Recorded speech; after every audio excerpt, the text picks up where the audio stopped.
오늘 말씀 가지고 자격 없음이 은혜의 시작입니다라는 주제로 말씀 전하고자 합니다. 요즘에 보편 복지의 측면에서 기본적 보편 소득이라는 말이 많이 나오고 있는데요. 영어로는 UBI라 합니다. Universal Basic Income이라 해서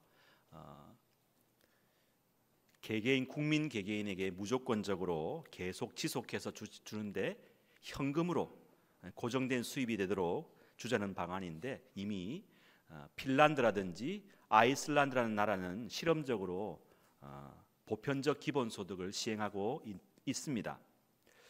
이 정책은 과거에는 노동이 곧 가계의 경제의 수입과 직결되는 시대였지만은 갈수록 기술이 발달하고 인공지능 AI가 발전됨에 따라서 과거에 많은 사람들이 노동으로 움직이던 산업을 이 인공기계로 대체하고 그 자리를 차지함으로 말미암아서 점차 많은 직업군들이 사라지고 갈수록 선택할 직장의 폭이 좁아지게 되고 그러므로 사람들이 고용이 불안해지고 실업이 증가함으로 말미암아서 국민들의 삶의 질이 또 풍요도가 떨어지는 것을 통해서 결과적으로 국가 경쟁력이 떨어지고 국민들의 삶이 불안해지고 안정되지 못한 상황에 처하는 것을 보아서 이렇게 보편적 기본소득 이야기가 나오고 있습니다. 그래서 이 정책을 통해서 국민들이 최소한의 기본적인 삶을 살아갈 수 있도록 고정된 수입을 보장함으로써 더 이상 생계 때문에 삶을 포기하거나 행여 극단적인 선택을 하는 사람이 나오지 않도록 하자는 이른바 사회적 안전망의 측면에서 이 정책을 시작해 보자고 하고 있고, 두 번째는 국민들이 이 보편적 기본소득으로 안정된 기본의 삶이 충족되면 국민들이 그것 때문에 오히려 게을러지고 일을 하지 않는 것이 아니라 오히려 반대로 그동안은 이 생계 수입 때문에 마지못해 하기 싫은 일도 억지로 하던 것에서 이제는 고정된 안정된 수입이 있으니까 이제는 진짜 하고 싶은 일을 제대로 열심히 하게 되는 긍정적인 선순환 효과가 있기 때문에 지금보다 국민들의 삶의 질이 더 높아지고 문화적으로도 윤택한 삶을 살 수 있다는 예측 때문에 이 보편적 기본소득이 긍정적인 유익을 본다고 해서 이렇게 많은 이야기가 나오고 있습니다.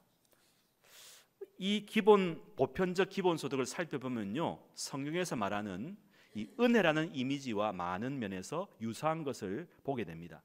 은혜는 모든 사람들에게 다 공평하게 지속적으로 유익한 것들을 제공한다는 측면에서 이 보편적 기본소득과 비슷한데, 무엇보다도 이 기본적 보편소득과 은혜의 가장 큰 공통점은 무엇인가 하면 그것은 자격을 따지지 않는다는 것입니다. 그저 대한민국 국민이면 사람이면 다 해당된다는 사실입니다. 내가 지금 존재하고 있다면 무조건 해당되어서 받을 자격이 주어진다는 것입니다. 다시 말해서 존재가 곧 자격이라는 것입니다. 여러분이 존재하는 한 다 받을 수 있다는 것이죠. 우리는 그동안 이 존재한다는 것 자체가 주는 그 큰 유익과 자격을 우리가 누리지를 못했어요. 여러분이 존재하는 것만 해도 충분히 유익을 받을 수 있고 혜택을 받을 수 있다는 사실을 기억하시기를 바랍니다. 앤드루 영이라는 이 대만계 미국인 사업가고 작가인 사람이 최근에 인간 중심적 자본주의라는 책에서 이런 말을 했어요. 그동안 자본주의는 인간을 위해서 한 것이 아니라 기업 중심의, 인간 중심보다는 기업 중심으로 했기 때문에 인간이 소외되고 인간이 돈의 지배를 받는, 그래하여서 인간이 소외되는 기업만 이익이 돌아가는 그런 잘못된 사회 경제 체제라고 이야기하면서 이 사람도 기본적 보편소득, 보편적 기본소득을 주장하면서 이제는 이 사회 경제가 자본 중심으로, 기업 중심이 아니라 사람 중심으로 가야 된다고 이야기를 하고 있습니다. 여러분, 다 중요한 이야기지만 저는 오늘 이 인간의 권리와 위치를 되찾자는 취지에서 이 본문의 말씀을 하려는 것은 아니고요, 반대로 인간의 맨 처음으로 돌아가 보면, 인간의 맨 처음 출발로 가보면은 처음에는 인간의 권리와 인간의 소리가 아예 없었다는 것을 제가 말씀드리고 싶습니다. 그래서 지금 우리가 인간이 누리고 있는 이 혜택이나 유익이 얼마나 과분하고 얼마나 큰 축복이고 선물인지를 깨닫게 함으로써 우리가 겸손한 마음으로 하나님께 감사하는 모습이 되자. 이것이 오늘 저의 설교의 가장 큰 목적이라고 할 수 있습니다.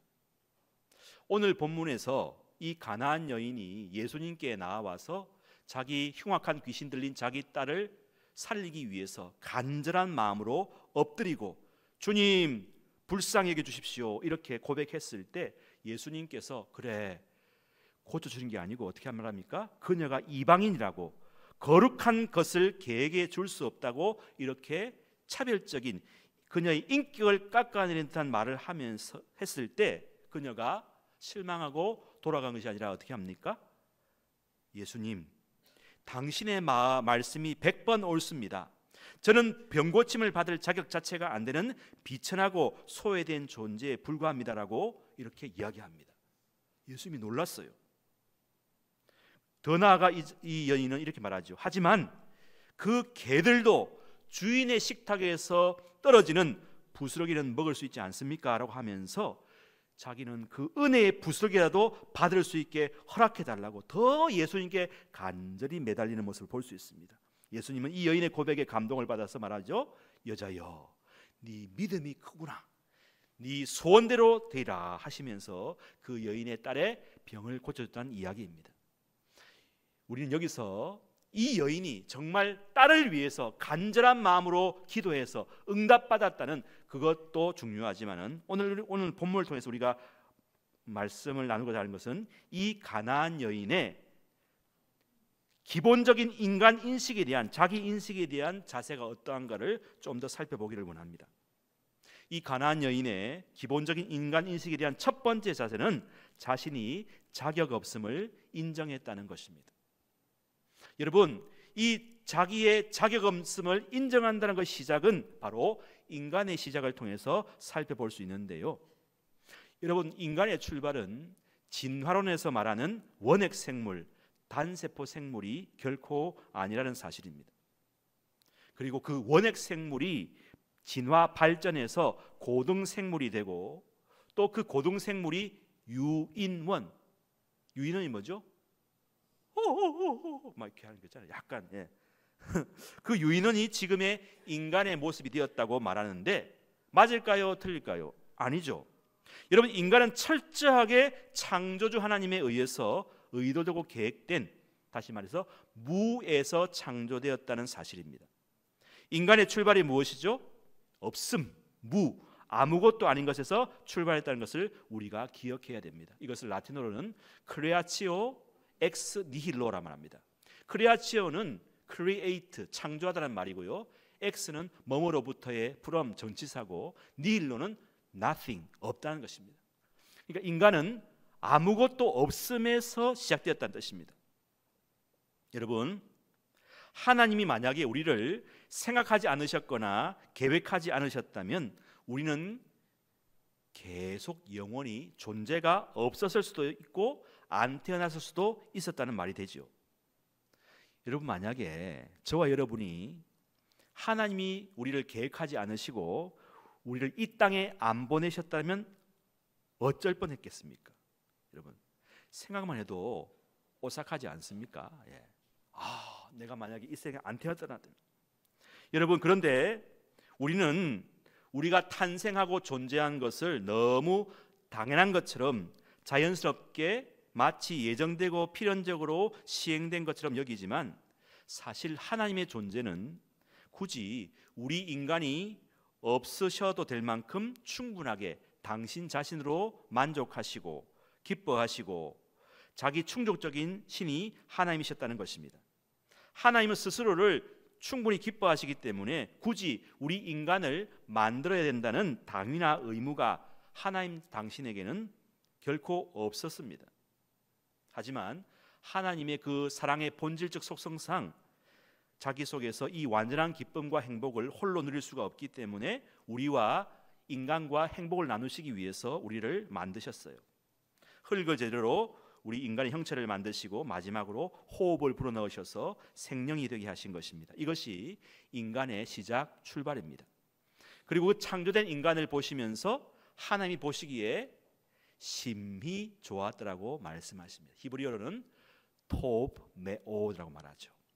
여기 좋다는 말, 히브리어로 톱이라는 말은 여러 가지 뜻이 있는데요, 즐거운, 유쾌한, 아름다운, 질서 있는, 완전한, 선한, 이런 다양한 뜻이 담겨져 있습니다. 거기에 메오드라고 최고의 최상급을 나타내는 부사를 첨가해서 최고로 아름답고 질서 있는 행복한 존재라고 명명하셨습니다.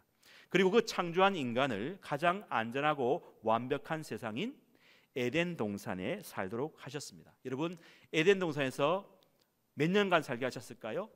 영원히. 그리고 월세, 집세도 안 받고 무료로 계속.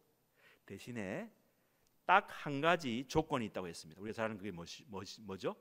선악과는 따먹지 말라. 그것만 지켜주면 된다. 선악과는 창조주인 나와 피조물인 너를 구별짓고 기억하게 하는 최소한의 구분선, 경계선이니까 이것만 지켜주면 충분하다라고 하나님께서 말씀하셨습니다. 우리 하나님 얼마나 쿨하신지 모릅니다. 그것만 지키라는 것입니다. 그러면 그 말을 들은 인간은 어떻게 생각했어야 되겠습니까? 아니, 내가 없다가 생긴 것도 얼마나 과분하고 감지덕지인데 하나님과 나 사이를 구분짓고 창조주와 피조물을 구분짓는 저 선악과 내가 지킬 수 있지. 오늘부터 선악과 근처는 가지도 않고 보지도 않을 거야.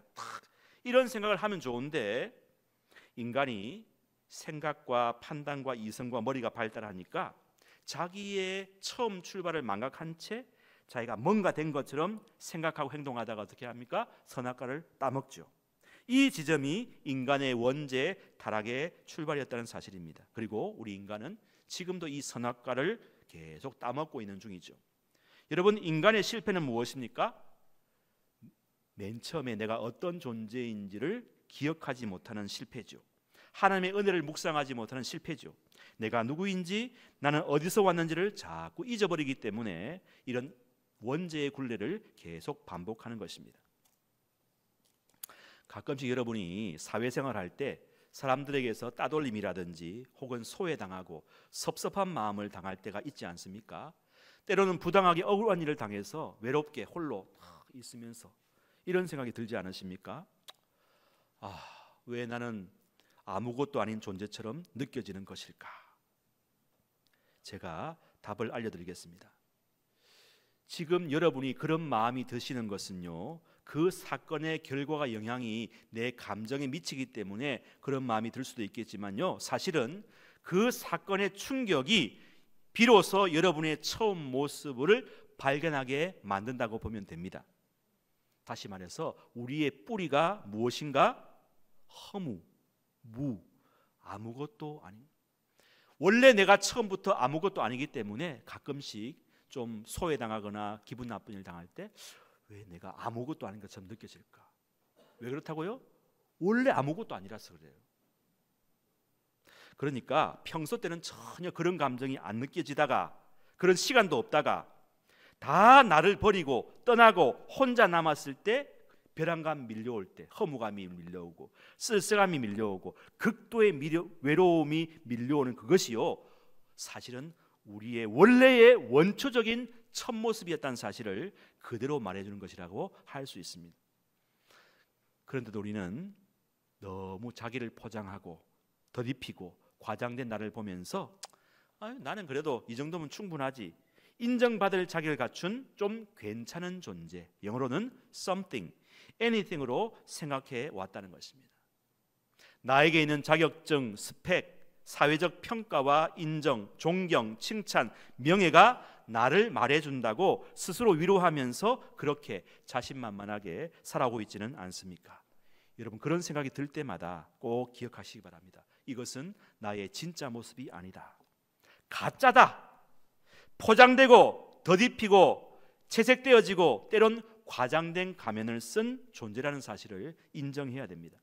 여러분, 우리가 다 벗기면요, 다 다 하면요, 털고 나면 남는 것이 무엇일까요? 아무것도 없다는 사실입니다. 가나안 여인의 이 기본적인 인간 인식에 대한 두 번째 자세는 자신이 많은 사람들 앞에서 인격 모독을 당하고 차별과 냉대와 수치를 당해도 결코 포기하거나 물러서거나 인간적인 감정을 표출하기보다 겸손하고 잠잠하게 자신의 현실을 받아들였다는 사실입니다. 오늘 말씀에서 보면 이 여인은 예수님으로부터 유대인들이 이방인들을 대하는 것처럼 개로 구분하여 거절하는 듯한 말을 듣게 됩니다. 하지만 이 여인은 예수님의 말에 조금도 상처받거나 개의치 않고 오히려 당돌한 말로 예수님께 이렇게 대답하지요. 한번 그런 마음으로 같이 읽읍시다. 시작. 예수님의 말씀이 100번 옳습니다. 저는 개 취급당해도 됩니다. 하지만 개도 주인의 상에서 떨어지는 부스러기라도 먹지 않습니까? 저도 당신으로부터 떨어지는 부스러기 은혜라도 먹기를 원합니다. 저를 불쌍히 여겨 주십시오 라고 말했습니다. 여러분, 당시의 유대인은 하나님이 자기들만을 특별히 구별하여 부르셨다는 선민 사상에 빠져 있었습니다. 그래서 히브리어에 보면 카도시라고 거룩하다고 구분짓는 이 단어를 자기 민족과 타민족, 이방 민족을 구분짓는 언어로 썼습니다. 또한 여기서 더 나아가서 심지어 자기 민족 외에 다른 민족을 정상적인 사람 취급을 하지 않고 개라고 구분함으로써 아주 천하고 낮은 부류의 존재로 취급하고 있었는데, 공교롭게도 유대인이었던 예수님도 이 여인을 대할 때 오늘 26절 말씀처럼 자녀의 떡을 개들에게 주는 것이 마땅하지 않다고 하시면서 마치 이 여인을 그같이 대하는 것처럼 말씀을 하고 있는 것입니다. 그런데 여기서 사실 예수님의 의도는 그런 일반적인 유대의 관습이 아니었고 이 여인의 믿음을 시험해보는 의도였다는 것입니다. 우리는 사람을 구분짓기를 좋아합니다. 고향으로 구분짓고, 남녀로 구분짓고, 나이로 구분짓고, 사는 곳으로 구분짓고, 이렇게 구분짓기를 좋아합니다. 이 연장선상에서 유대인들도 자기와 이방인을 구분짓기를 좋아했다는 것입니다.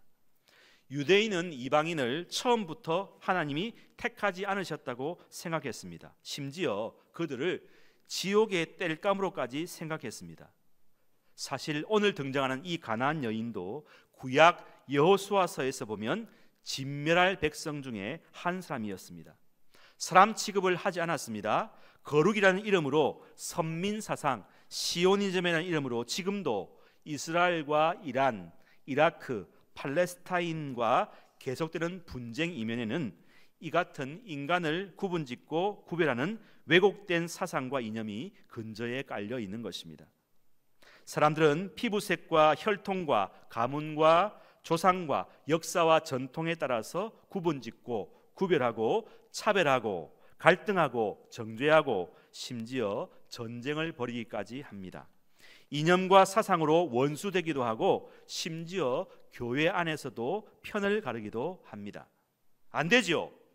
우리는 이미 그리스도 안에서 하나이고 한가족이고 한 몸인 줄 믿으시기를 축원합니다. 예수님이 오늘 본문에서 이 가나안 여인을 개 취급하고 소외시킨 것은 그녀의 믿음을 달아보시기 위함인 것입니다. 그녀의 속마음을 알기를 원하셨기 때문입니다. 이 여인이 한두 번 시도해보고 물러날 사람인지, 거절받고 상처받은 아픔을 얼마나 견딜 수 있을지를 연단하고 시험하시기를 원하셨습니다. 여러분, 푸시킨의 시처럼 삶이 그들을 속일지라도 슬퍼하거나 노하지 마시기를 바랍니다. 우울한 날을 견디며 믿으라. 기쁨의 날이 오게 될 것입니다.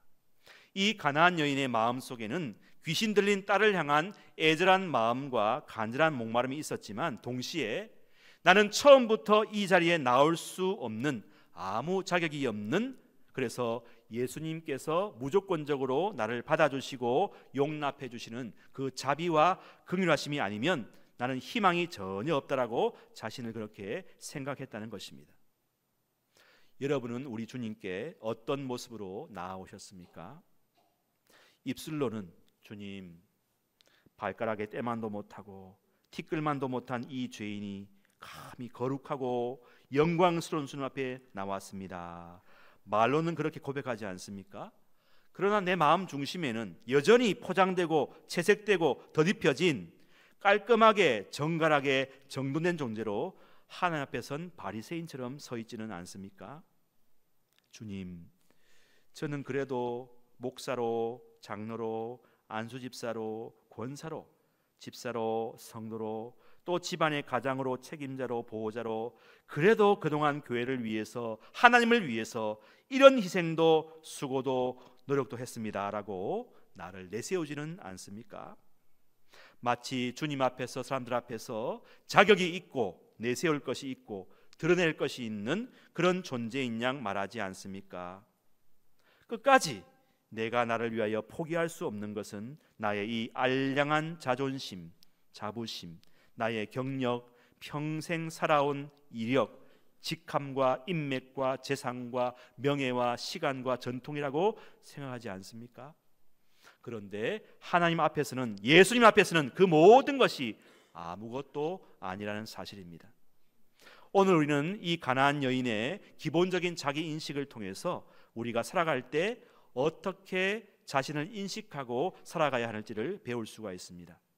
우리는 처음부터 아무 자격이 없는 없음이란 사실을 인식해야 합니다.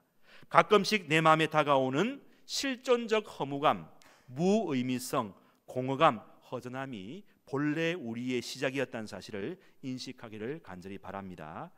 거기가 우리의 출발입니다. 언제나 우리의 본래 자리였던 사실을 인식해야 합니다. 그리고 우리는 다시 거기로 돌아간다는 사실입니다. 하나님이 아니었다면, 예수님이 아니었다면, 성령님이 아니었다면 우리는 영원한 영원한 공허, 영원한 허무 속에서 있어야 할 존재인데 하나님의 은혜로, 하나님의 형상으로 지음받은 인간이 되었다는 사실.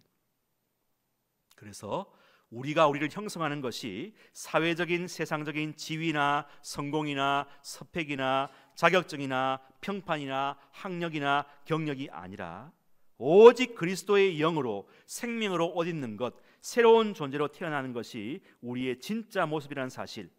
하나님의 은혜로 용납하시고 죄를 씻어주시고 용서해 주시고 하나님의 자녀로 옷 입혀주실 때에 비로소 우리는 진짜 우리가 된다는 사실을 믿을 수 있기를 간절히 바랍니다. 에베소서 2장 11절 13절에 보면 이런 말씀이 있습니다. 그러므로 생각하라. 너희는 그때에 육체로는 이방인이요 손으로 육체에 행한 할례를 받은 무리라. 칭하는 자들로부터 할례를 받지 않는 무리라. 칭함을 받는 자들이라.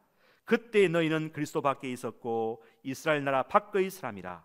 약속의 언약들에 대하여는 외인이요 세상에서는 소망이 없고 하나님도 없는 자이더니 이제는 멀리 있던 너희가 그리스도 예수 안에서 그리스도의 피로 가까워졌느니라 말씀하고 있습니다. 저와 여러분의 실존을 이렇게 말씀하지요. 육체로는 이방인인, 할례를 받지 않은 무리, 이스라엘 나라 밖의 사람, 외인, 소망도 없고 하나님도 없던 자. 여러분, 우리는 아무 자격도 준비도 갖추지 못한 자격 미달, 함량 미달의 존재였다는 것입니다. 여러분은 자기 자신을 얼마나 정직하게 직면해 보셨습니까? 내가 얼마나 부족하고 함량 미달의 존재인지를 비로소 깨닫도록 하나님은 우리의 전 과정을 통해서 우리 자신을 정직하게 인식하도록 만들어 가십니다. 때론 그 과정이 쓰리고 아프고 직면하고 싶지 않은 마음이 들지만 반드시 거쳐야 할 과정이기에 하나님은 우리로 자신을 직면하는 과정을 겪도록 만드십니다. 때로는 나를 완전히 바닥에 들어맺히기까지 함으로써 나를 철저히 낮추고 자기 자신에 대한 희망과 자만과 교만의 독소를 완전히 다 빼버리시는 것입니다. 성경은 우리 인간을 죄인이라고 말합니다. 특별히 에베소서 2장 1절에서는 허물과 죄로 이미 죽은 존재라고 말하고 있습니다. 이것은 부정적인 자기 인식이 아니고 지극히 정상적이고 건강한 자기 인식이라는 것입니다. 우리는 처음부터 아무것도 아니라는 사실이 매우 처량하고 쓸쓸한 감정이 아니고 지극히 합당하고 정확한 자기 인식이라는 사실입니다. 나는 아무것도 아니었고 지금도 여전히 아무것도 아니고 계속 아무것도 아닌 존재로 남게 될 것이다. 나의 진짜 정체성 실체는 그리스도의 의로, 그리스도의 피로, 그리스도의 공로로, 그리스도의 자비와 사랑과 용납, 수용으로 받아주실 때에 비로소 나는 나로 남게 되고 그리스도로 연합된 그리스도의 사람, 그리스도의 인으로 있게 됨을 믿으시기를 축원합니다. 은혜의 시작은 내가 아무것도 아니라는 현실 인식에서부터 시작되는 것입니다. 나는 처음부터 지분이 전혀 없습니다. 나는 자본금 출자금이 0입니다. 하나도 없습니다. 무일푼입니다. 완전 거지입니다. 이렇게 솔직한 용기가 필요합니다. 나는 처음부터 이것밖에 안 됩니다라고 말하는 솔직함이 필요합니다. 고린도전서 1장 29절 31절에 보면은 한번 같이 읽읍시다. 시작. 이는 아무 육체도 하나님 앞에서 자랑하지 못하게 하려 하심이라. 너희는 하나님께로부터 나서 그리스도 예수 안에 있고 예수는 하나님으로부터 나와서 우리에게 지혜와 의로움과 거룩함과 구원함이 되셨으니 기록된 바 자랑하는 자는 주 안에서 자랑하라 함과 같게 하려 함이라. 아멘. 하나님 앞에서 우리는 정말 아무것도 아닌 것입니다. 자랑할 것이, 내세울 것이 전혀 없습니다. 우리의 최고의 자랑과 자부심은 우리가 하나님으로부터 나왔다는 사실입니다. 그리고 지금도 그리스도 예수 안에 있다는 사실입니다. 우리는 처음부터 있었던 존재가 아닙니다. 하나님이 우리를 존재케 하셨고 지금도 우리 스스로 있는 게 아닙니다. 우리의 위치는, 우리의 정체성은 그리스도 안에 있는 것입니다. 제가 묻습니다. 여러분 자신의 실체는 무엇입니까? 사도 바울은 내가 사는 것이 그리스도다라고 말하였습니다. 자신의 학문과 가문과 전통과 지혜와 실력을 드러내지 않았습니다. 그 모든 것을 배설물로 여겼습니다. 자신이 내세울 수 있는 것은 오직 그리스도라고 말하였습니다. 나는 아무것도 아닙니다. 나는 처음부터 아무것도 없었습니다. 지금도 없습니다. 앞으로도 없을 것입니다. 나는 오직 그리스도로만 존재합니다. 나의 자랑은 그리스도입니다라고 말하고 있습니다. 여러분, 더 이상 숨길 것도 드러낼 것도 자랑할 것도 우리에겐 아무것도 없습니다. 찬송가 가사도 있지 않습니까? 나의 의는 이것뿐 예수의 피밖에 없네. 여러분, 내가 내세울 것이 아무것도 없기 때문에 우리는 더 이상 상처받은 일도 기분 나빠야 할 것도 없습니다. 존재 자체가 없는데 무슨 감정이나 반응이 있을 수가 있습니까? 내가 살아있으니까 나의 감정을, 의사를 표현한 것 아닙니까? 예수 안에 있으면 이 가나안 여인처럼 어떤 대우를 받아도 상처받지 않습니다. 섭섭해하지 않습니다. 포기하지도 않습니다. 그리고 당당하게 말할 수 있는 것입니다. 한번 같이 읽읍시다. 같이 시작. 나는 처음부터 아무 자격이 없는 사람입니다. 나는 오직 예수로만 자격이 있습니다. 예수가 나의 자격입니다. 나의 스펙입니다. 나의 진짜 모습입니다. 아멘. 라고 말해야 됩니다. 여러분 자신의 실체를 드러내십시오. 감추거나 덮으려고 하지 마시고 그대로 노출해 보시기 바랍니다. 공깃돌 놀이할 때에 마지막에 주먹진 손 딱 펴니까 다 흘러버리고 아무것도 없는 부끄러운 빈손을 내밀듯이 그렇게 아무 자격 없음에 손을 내밀 때에 주님은 비로소 여러분의 손에 그 하나님의 큰 손으로 가득가득 선물을 쥐어서 여러분의 손에 쥐어줄 것입니다. 언제나 빈손, 빈 그릇, 빈 존재이어야 됩니다. 하나님의 은혜가 100%입니다. 우리는 언제나 없은 빈손이어야 합니다. 하나님이 전부이어야 되고 하나님이 여러분의 진짜 형상이어야 되고 모양이어야 하고 진짜 자아여야 합니다. 나는 내가 아니고 하나님의 은혜로 지음받은 존재임을 기억하고 언제나 하나님 없이는, 그리스도 없이는 있으나마나한 존재임을 직시하고 믿음의 삶을 살아가시는 모두가 되시기를 간절히 축원합니다. 아멘. 기도하십시다.